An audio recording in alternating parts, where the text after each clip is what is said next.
Gonna hit broadcast now and mute myself. Give yourself 10 seconds and then start. Okay.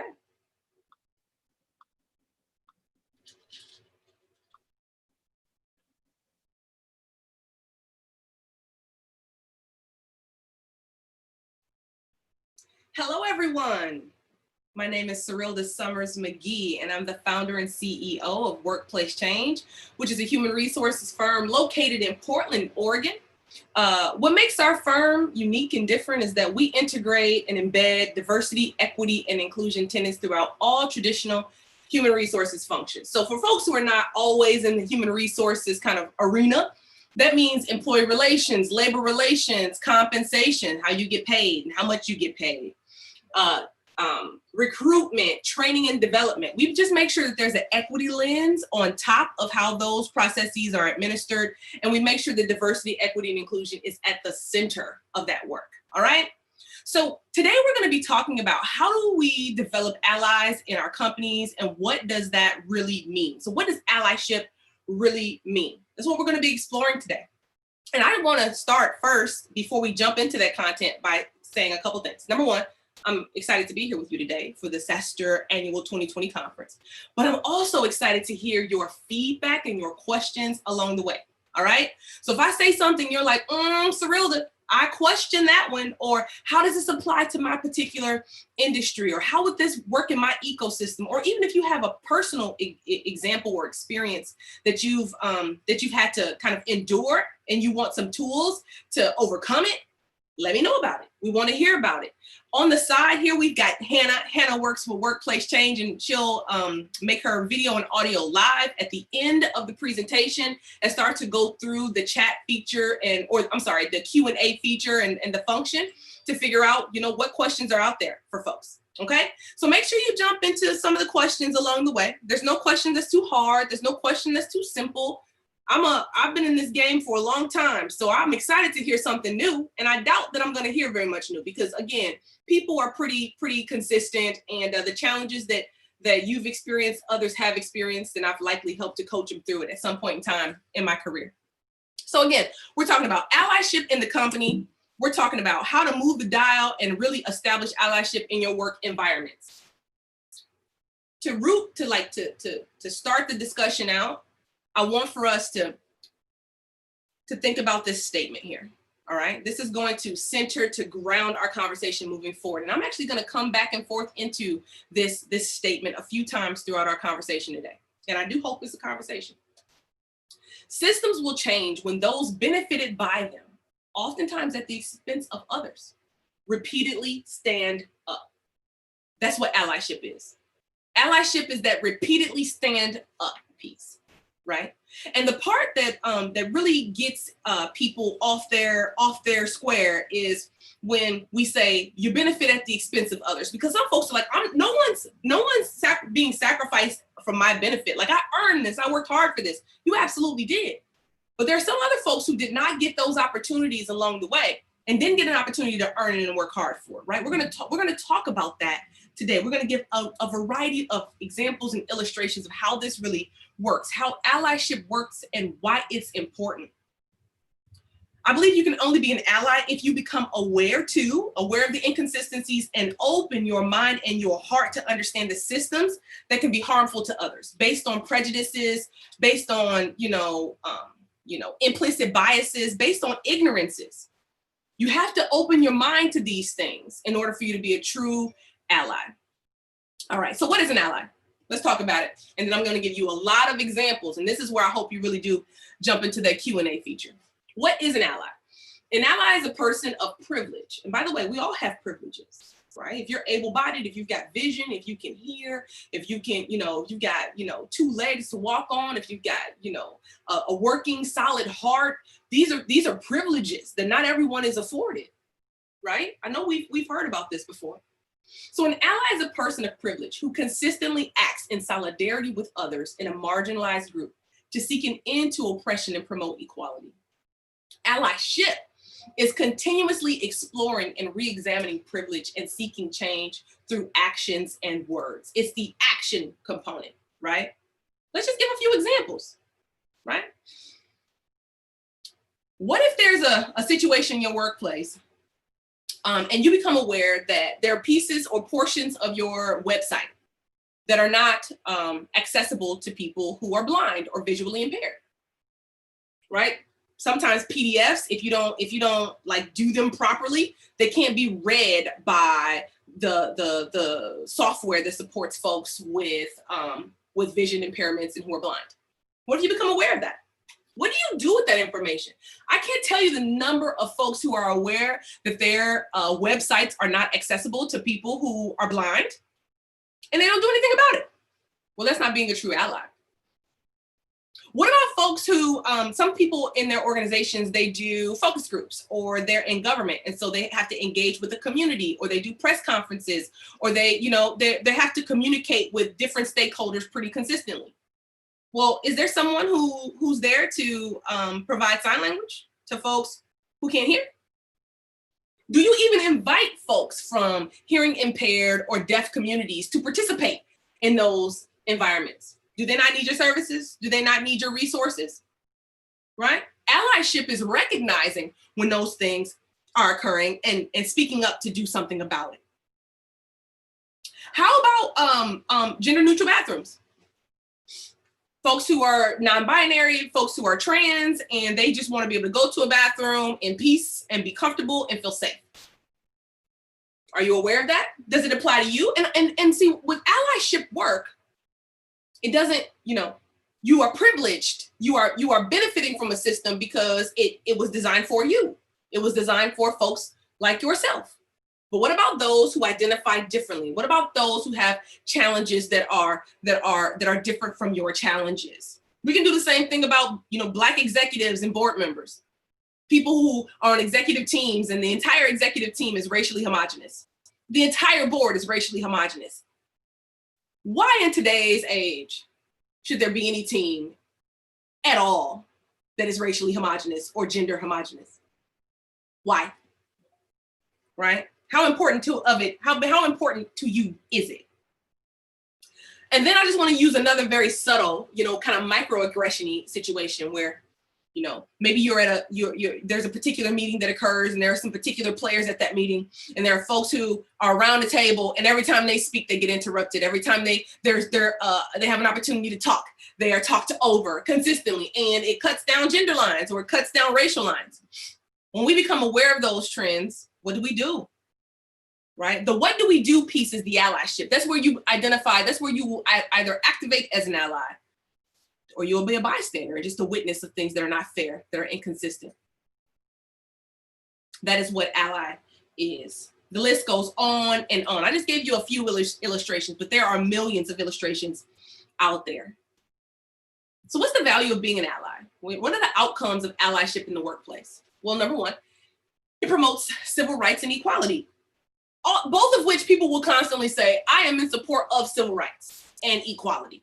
People having a fair shake at things. Okay. Well, allies help to make sure they promote and foster that feeling. It challenges prejudices and discriminations, and it also challenges systems, right? Allies disrupt the status quo. The status quo where certain groups always benefit and other groups consistently don't benefit. It interrupts that. It includes those who are underrepresented or marginalized, right? They get a voice. Those who have been historically voiceless, they get a voice and they get access to a table to share their voice and their perspective to hopefully affect and enact change. And then you can reach people who don't agree. So I have access to rooms that many of you will not have access to, and you have access to rooms that I may never have access to. But when you're in those rooms, how will you show up? What will you say? What will you say when something ignorant happens? Will you just, go along to get along? Or will you say, gang, that's not cool? What will you do? It also can, and I have to put this, in here, although it's not the primary, right? It improves service delivery and products, which means that it impacts your bottom line. Well, why do I put this in there? Because there's a value. We're talking about businesses here, right? There's a value to it, but it's not number one. It's not the number one bullet. 6 months ago, it would have to have been the number one bullet, because 6 months ago it was not okay to, people would say, business owners would say, dominant culture folks would say Why is this important to me? Why should I focus on this? This is expensive. This takes time. I just want to find the most qualified person. I just want to do that. And then you would have to basically say, this can help you in your pocketbook. And folks are like, oh, okay, this is going to help me personally in my pocketbook, my bottom line. Then maybe I'll sign up for it. Well, I think gone are the days where that line, folks can get away with that line publicly. They have to kind of go underground with that line nowadays. And then the final one is that it provides a healthy and positive work environment. I wish I could see you, because I would ask you, who in here has ever worked in a toxic work environment? I would ask you that, right?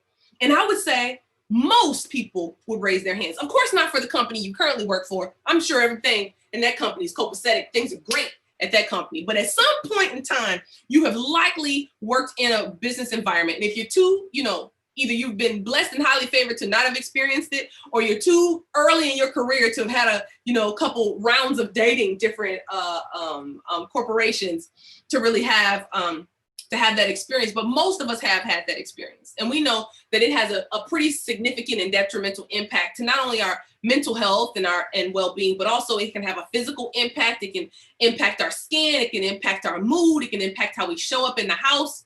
It can impact how we parent. It can impact so many things, right? So many things. I was speaking with, I do work in the hospital industry. I was speaking with a gastrologist, and I asked him, have you ever seen the physical manifestation of a stress environment on people? He was like, oh my gosh, it's the number one thing that happens to people that leads to us having to go in and do gastric, things to them. I don't know what the things are. I don't fancy myself, a doctor, but he had seen on numerous occasions the physical manifestation of these psychological, challenges that people experience in the workplace. So when you have allyship opportunities in the workplace that can promote and move the dial on establishing a truly inclusive and inviting environment, these are some of the outcomes you get. These are some of the benefits, which is exciting, right? If you are excited about these benefits, I would ask you to ask yourself, why are you excited? Because the why behind your excitement is arguably just as important as the excitement itself. Your motivations guide your commitment and approach. Become aware of the strengths and limitations of your reasons for diversifying and developing allies in your organization. This is an important step that a lot of people miss, right? A lot of people get they have their awakening. A lot of folks are having an awakening, because of the civil unrest and, the media coverage about, just the unfairnesses and the inequities that exist in the world and in America and in the workplace and in all these systems. Folks are getting like super woke out there. Great. I love it. I'm excited by it. I am hopeful as a result of it. But let's also explore what is motivating you to get to that place where you're like, I am ready to accept more diversity, equity, and inclusion. I am ready to accept conversations around why diversity, equity, and inclusion are important to my company, to me, to other human beings. I am ready to accept that. There's a why behind it. And I'm not here to judge the why. I want to be very clear about that. The purpose of this exchange right now is not to say, shame on you for having that reason why you're interested in having an equitable and fair work environment. No, that's not what's happening here. But the why, your motivations can guide your commitment and your approach. Unintended consequences. Let's talk about it. So maybe some of the reasons why you are motivated to help develop allies in your organization are, again, these are just a few examples, and I'm interested in others. Jump into the Q&A, right? Again, I just want to remind you, there's something I'm saying here that you want to wrestle with, bring it to the Q&A. Hannah's going to be joining us here in about 12, 13 minutes. So what's motivating you to develop allies in your workplace? What's motivating you and compelling you to be a more diverse, inclusive, and equitable environment? Possible reasons, right? Number one, to make your company more competitive. Great. You believe diversity, equity, and inclusion is going to impact your bottom line. I've seen this 1,000 times. I have most certainly seen this 1,000 times. I'll give you some examples of where I've seen it, but it's going to make your company more competitive. Great. No problem. Maybe you want to create more innovative and creative staff, right? You want a staff that is more creative. You want a staff that is more, nimble and responsive to current events, to client, customer demands, perhaps. Maybe you're responding to white guilt. Maybe you are feeling guilty by some of the things you're seeing in the media. Maybe you read a book that made you say like, oh my gosh, I think that maybe I have been complicit in some of these designs. Maybe those things happen. Maybe it's, the right thing to do. You just feel like it's the right thing to do, which can also be charity, right? Maybe it's like, I want to help. I want to help move the dial. I want to help make this no longer be the case. I want to do my part. That's fine too. Again, no judgment on the why. I'm not even judging guilty white folks. That's not what I'm doing here. That is not what this is. I'm just saying, let's be aware of the why. Take a moment and reflect and be introspective about your why. Maybe it's a mandate from your supervisors. Maybe they're like, look, we need to do this because, they've gotten woke. And so now they're like, hey, I want this, everybody to change how we've been doing certain things. That's fine. Maybe you want to better serve customers. You have a brand new demographic of customers you're trying to appeal to. And so therefore you're trying to establish a work environment that ... fill in the blank. And there are probably others out there as well. Possible reasons why. Okay. Here's the reason why you need to be aware of the why. When you become aware of the why, you can avoid some of the unintended consequences behind your why that are implicit, that you're not even aware really truly exist and that can impact people's lives. All right. So if you're looking for a competitive edge, here's some of the negative outcomes that can come as a result of you saying, I want a competitive edge, and therefore I'm trying to get more diversity in the organization. I want more allies to help us create this more diverse environment. Great. Well, if that's what's fueling you, it may tempt you to only allow minorities, historically underrepresented folks, to hold certain positions, thus limiting their professional growth. Now, let me show you some of the places I've seen this. Right? So when Rihanna made makeup, I'm going to make a super current event. I'm going to go back about 7 years. When Rihanna made Fenty makeup, she made like 40 shades, and she made them relevant for us. Like, so we didn't get all ashy. Sometimes we would get some makeup and our skin became, we looked ghostly. I'm a dark skinned Black woman. So I would be looking like, I lost all of my pizzazz and my zest when I put makeup on. It's like, okay, so what's the point of me wearing makeup? It's going to have me looking ashy, grayed out, and like a corpse, right? So Fenty came out and she made it hot. Right? And then she became nearly a billionaire overnight because she responded to a market that had been completely overlooked and overappreciated for such a long time. And we have been hungry to get, relevant makeup. Well, then L'Oreal and Maybelline and all the other folks are like, oh, we can do those shades too, but we need to get those scientists that she hired to come on board to help us get some these products that are going to compete with her. Competitive edge. But what if you only allow folks to come in and get those types of scientific roles or marketing roles, but you don't allow them to move about your organization in other ways? It can feel oppressive, and I've seen it happen. In healthcare, when Affordable Care Act occurred, and all of a sudden people who have been uninsured or underinsured were going into the market for the first time ever, most of whom were racially diverse. So there were a lot of Black folk getting health insurance all of a sudden, a lot of Latino folks getting health insurance all of a sudden, and to a certain extent, more Asian folks were as well as many other folks. But those were some swaths that were going to be highly represented in new insurance holders. So the health insurance industry all of a sudden became very interested in culturally competent care, very interested in more diverse nurses and health providers or healthcare providers, medical providers, and a lot more interested in marketing to folks in Spanish, specifically with Black actors, and with people who can make the marketing feel and look authentic. All of a sudden, now I'm working in HR, or working with HR firms in the healthcare industry, and I'm like, okay, there's a huge influx of racially diverse folks into the organization. Great, but then after a few years, they wanted to like leadership roles. They wanted to come into human resources. They wanted to go into places outside of sales, and they were coming up flat. They didn't need them for those positions, right?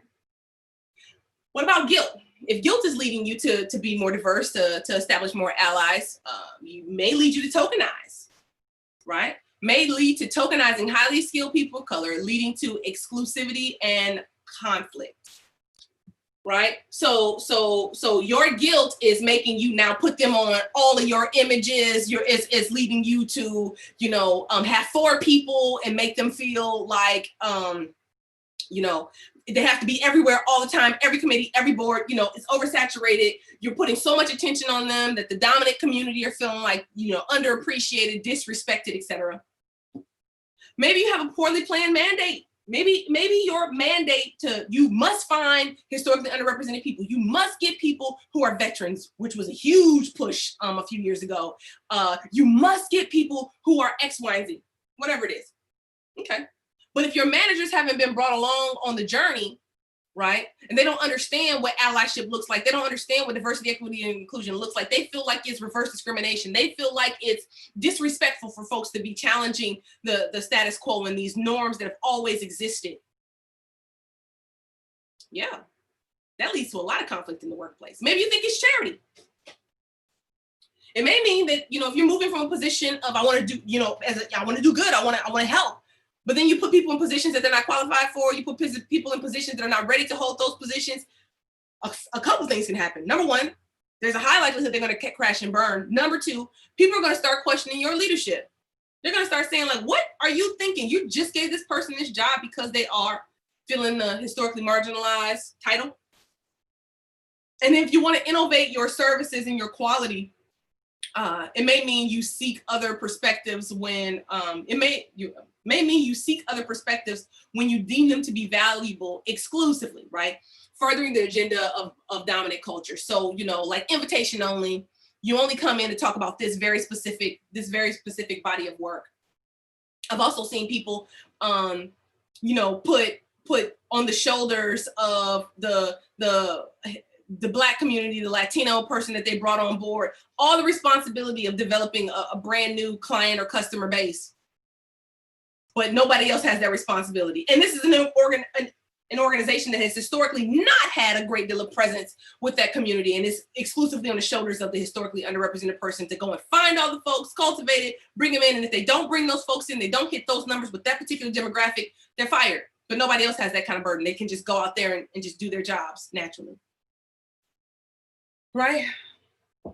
These are things that we need to be aware of.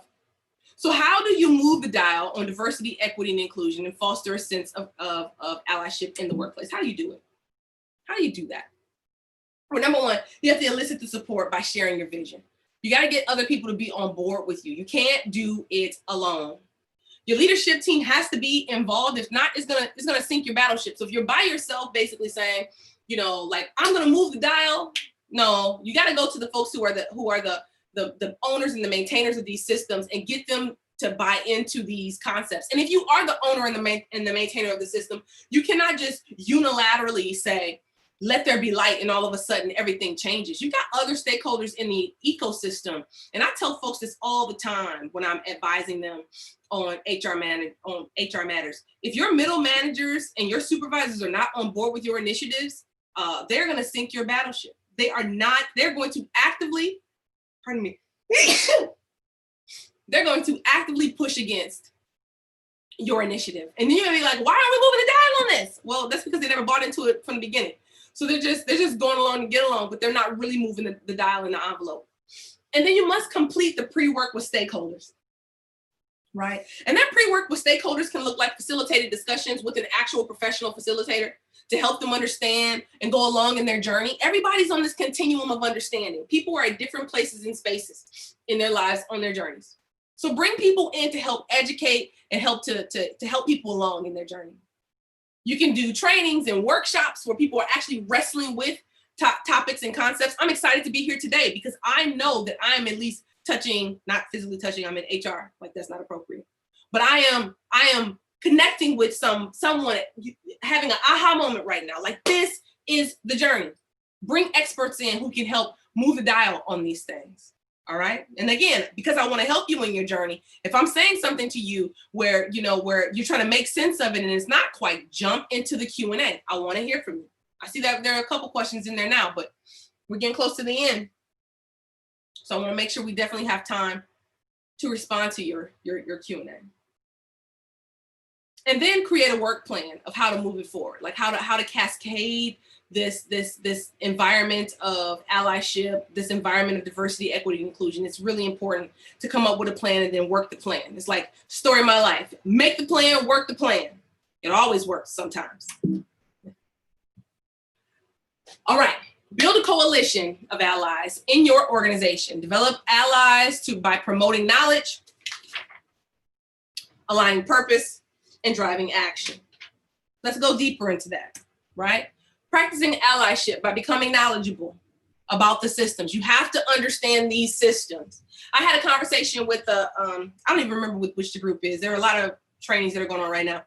But I asked them if they knew the history of why the bar was created in America in the 1800s. The bar was created in the 1800s because after HBCUs, historically Black colleges and universities, were accredited and recognized in the US, which took a long time to establish, Howard University in around 1863 created a law school and produced its first 6 attorneys in DC about 4 or so years later. And before the bar was established, you could just become get your poli-sci degree and then go and practice law, right? So about 7 years after the first 6 attorneys were established and accredited, like got out there and started practicing attorney, and they were Black, and they were supporting Black folks with the legal system. That's when Massachusetts said, yo, it's too many people, too many Black folks are getting, literally, too many Black folks are getting law degrees. It's going to erode and corrupt our legal system. So why don't we establish a bar? Okay, great. Well, the bar was essay-based. The bar was essay-based and highly selective. And they determined, even though folks were getting their law, education and took all their tests and were prepared to become lawyers, they couldn't become lawyers because there was a gatekeeper there who was basically saying, I pick you, I don't pick you. And then it passed throughout the rest of the United States. To pass the bar, it was essay-based and highly subjective until 1979. 1979. Less than 40, or about 40 years ago, 41 years ago, 41 years ago, it became consistent and administered with, you can, circle the boxes, and there were some very established and consistent bodies of information you should know. You have to know these systems and understand the origins because it impacts the way that they currently are utilized today. And there are a million systems that were constructed somewhere at some place. What's the why behind it? Was it to systematically keep certain folks out? You should know this stuff. Become knowledgeable.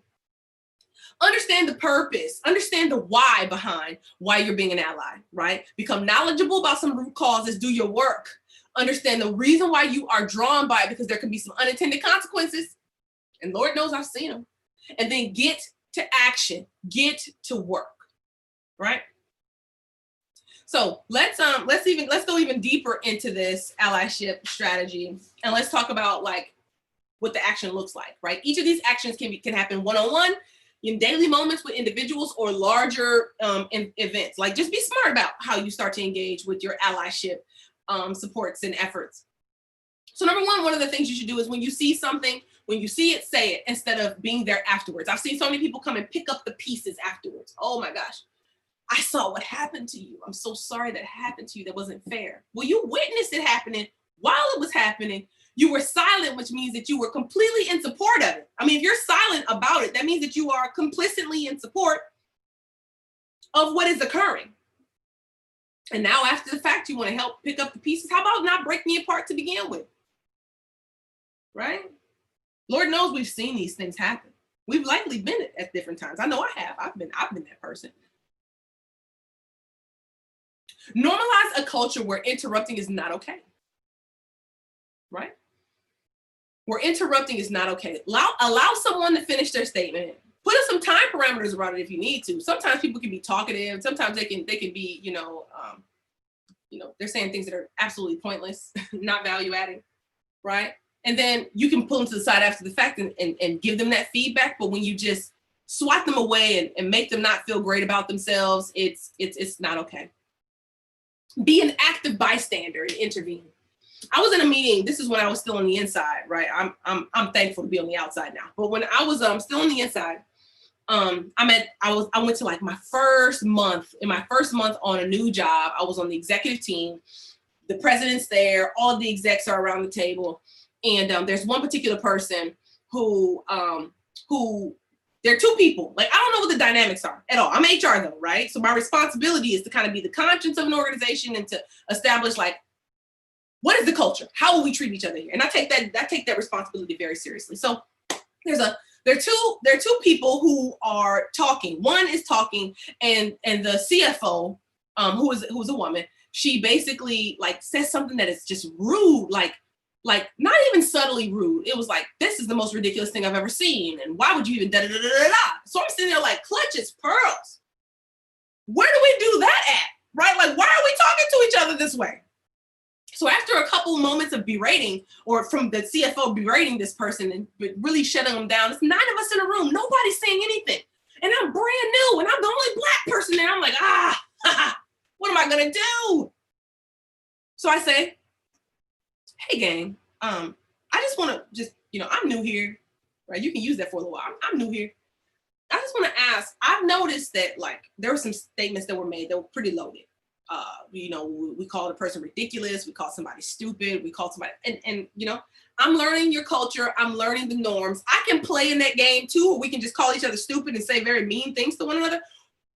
Or can you just point me in the right direction of like, if that's not okay, let's talk about it. And if it is okay, just let me know. Like, that's just how we do it here. So that when I do it, nobody can say I'm being aggressive. Let's not do that, right? And then everybody jumped in and was like, no, it's not okay. It's not okay. Now, the CFO hated me until the day she left, which was like 60 days later. But because I am HR. But she hated me for that entire 60 days of like, I can't believe she would say such a thing. I can't believe you're walking around calling people dumb. What are we doing? What are we doing, gang? I stood up in that moment, mostly because I don't want it to happen to me. You know what I'm saying? I don't want it to happen to me. So notice and speak up about underrepresentation. If we see that there's a whole lot of sameness happening right now, and we're at the table, then that's a table that we have a voice at. Let's speak up and talk about who's missing from this conversation. Champion the ideas of others, right? And don't own them. Don't own the ideas as if they're your own. Please don't. Design policy and decision-making frameworks, right? Redesign policy and decision-making frameworks, because some of these policies, when we ask why was it created and for whom was it designed, we begin to see that they actually were not designed in a very inclusive manner. And that's something that we have to be aware of. Okay, so we're gonna go into our last 2 slides, which are the do's and don'ts of allyship. Let's talk about it. Let's have a little bit of fun with it. All right, so allyship, press the button, got it. Allyship do's. Number 1, do learn the history of the struggle in which you are participating.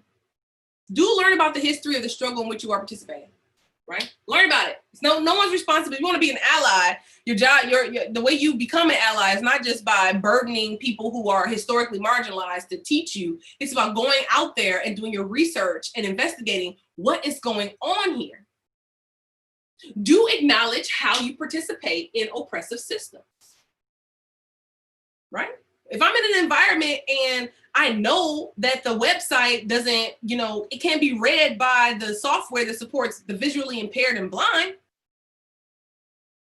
then I'm participating in an oppressive system where people can't get access to information, and I know it. By the way, I can play that game all day about the systems that exist.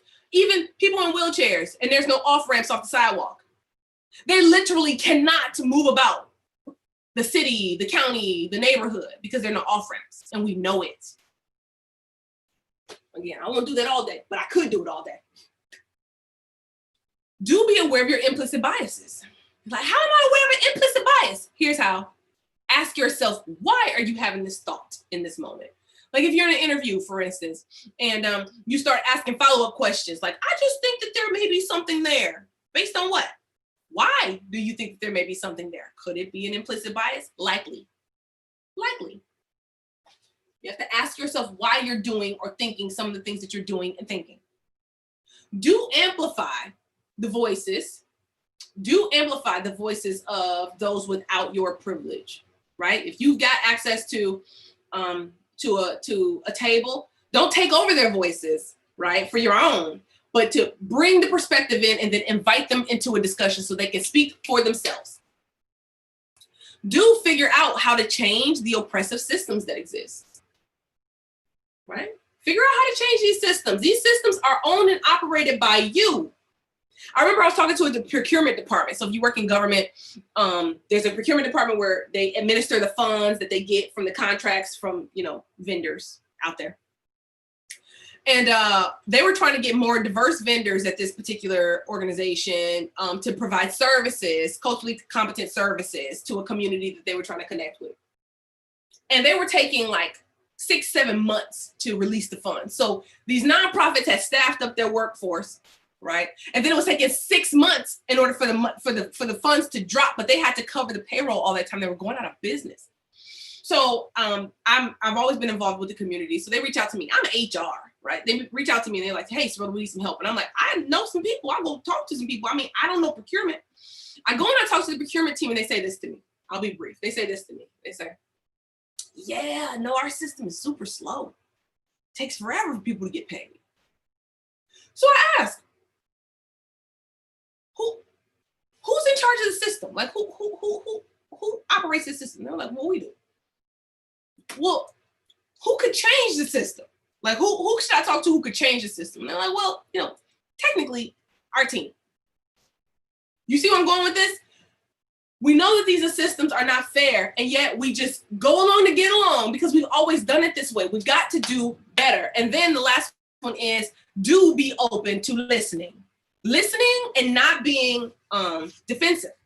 Listening and not being too proud to acknowledge that there are some areas where you could likely do better or be better or make some improvements, right?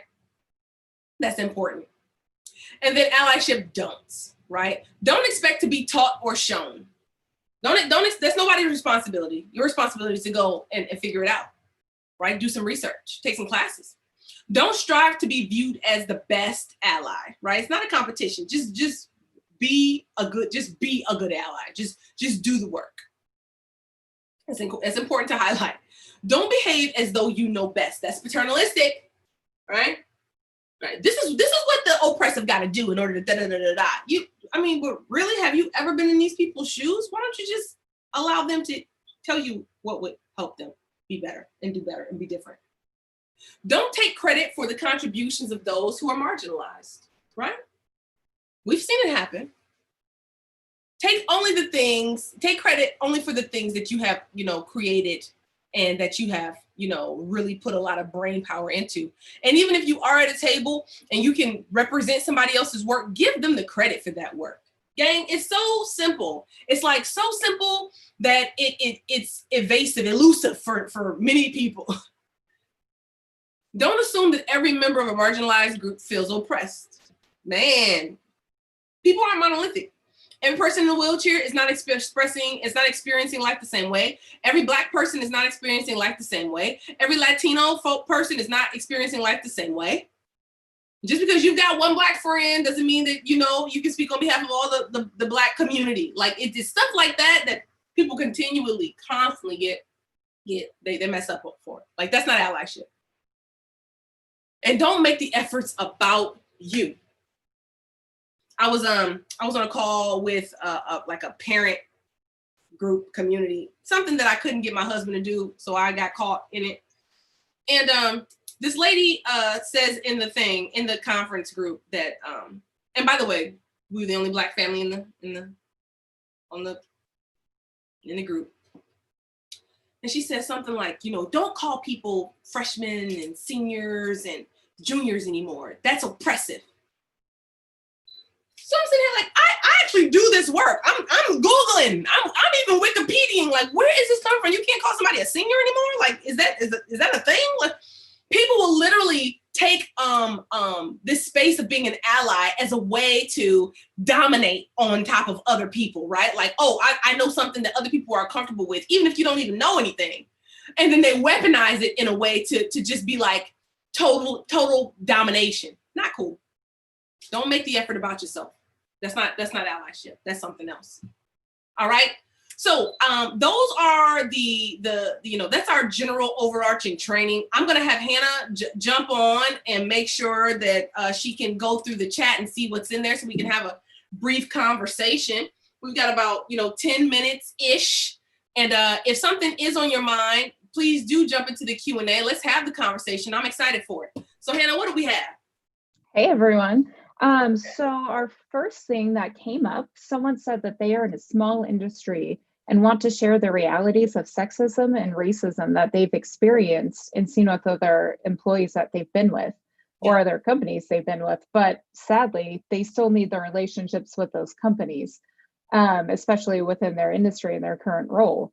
Do you have suggestions for navigating this? They're thinking about speaking to women and people of color in the industry individually as a way to start, but they would love to share it with others as, like a warning. And are they, so I'm going to ask you a follow-up that you may be able to answer, or you may not be able to answer, Hannah. Yeah. So they work for a company and they provide services to other companies that they feel are engaging in sexism and racism, or their company, their personal company that they work for, that they're a part of the culture, that company is engaging in sexism and racism? It looks like it's companies that they've worked with in the past and other employers that they've worked with in the past, but in their current role, they still need those relationships to succeed. Right on. So I would tell anybody, I tell people this pretty consistently, proceed with caution, right? Understand that there are infractions that happened in the past that informed you, you learned from, etc. If they're in the past, you can proceed to make an impact and an influence in your current ecosystem, right? To learn from like what the signs were, what the impacts were, and then say, I'm now in this particular ecosystem. I can impact and affect change where I am, and just take a proactive, forward, progressive approach. I definitely don't recommend, unless it's with a friend who's considering going to a company that you formerly were at, and you're like, ooh, I don't recommend you doing that. But actually just talking about disparagingly about a company that you formerly worked with doesn't look good for you. And as an HR person who does a great deal of executive headhunting and recruiting, that can backfire on you very quickly. So what I would say is focus on the future, focus on being a good ally in your current work environment and ecosystem, so that you can start to, affect change there that can probably have a lasting impact because you're present and you're able to sustain it. All right, Hannah, what else we got? Awesome. The next comment we got that came through was talking about, awareness around motivations. And this person said, this is awesome. And they want to know what are some of the best first steps that executives and managers can take to be allies in a largely broken system. And that unfortunately software is lacking in diversity in all kinds of, and diversity of all kinds. And so, what are the first steps that they can take?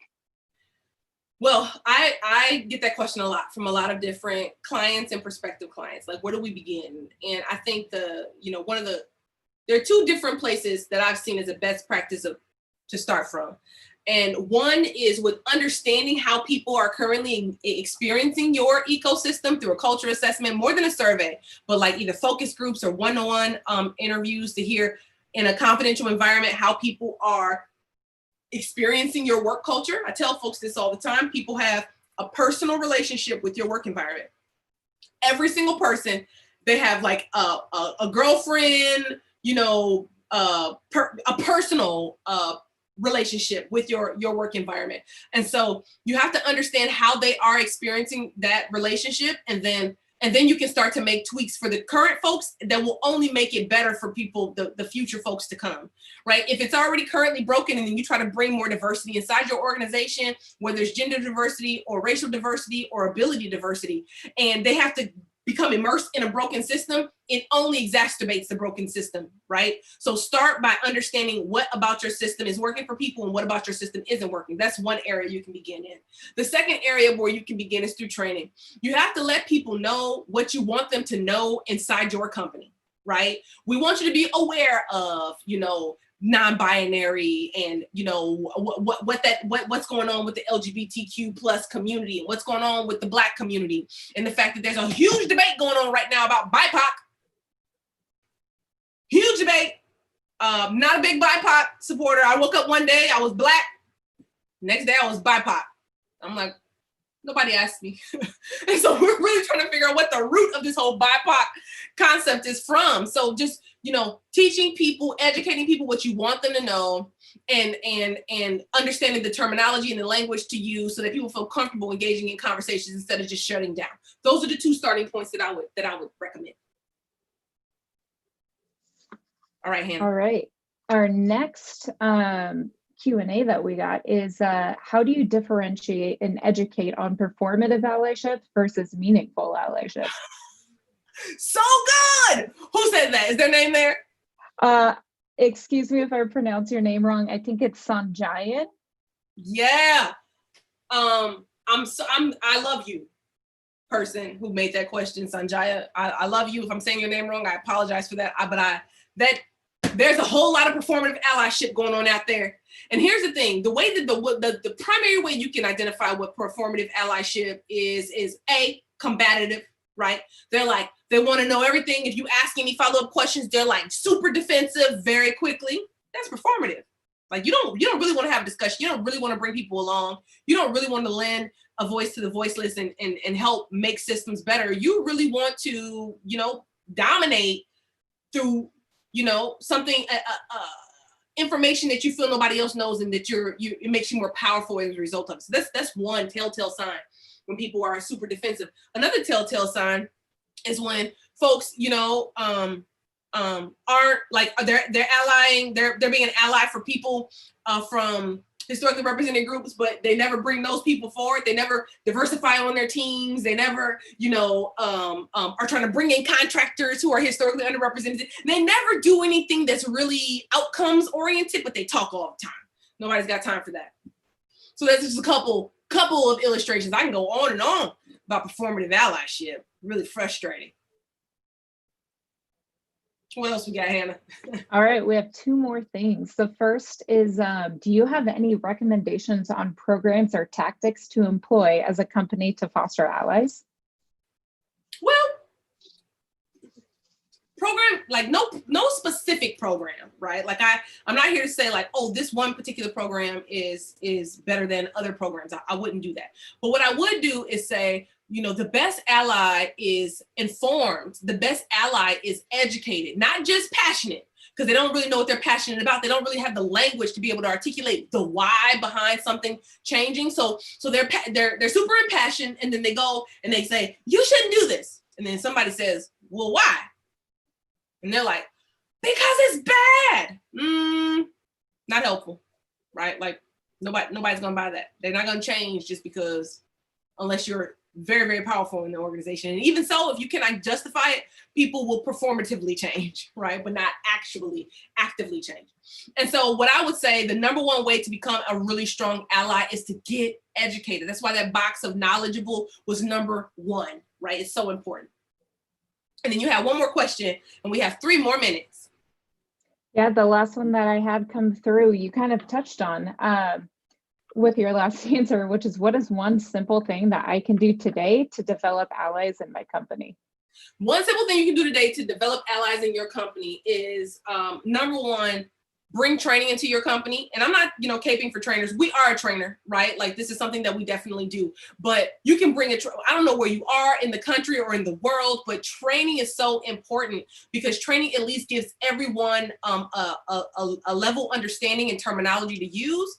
But then number 2, it allows you to see who wants to go deeper in their understanding and do better. And like who wants to like really activate on the information that they have understood and then connect it, or the information they've newly learned and then connect it to previous information that they had. So that's critically important.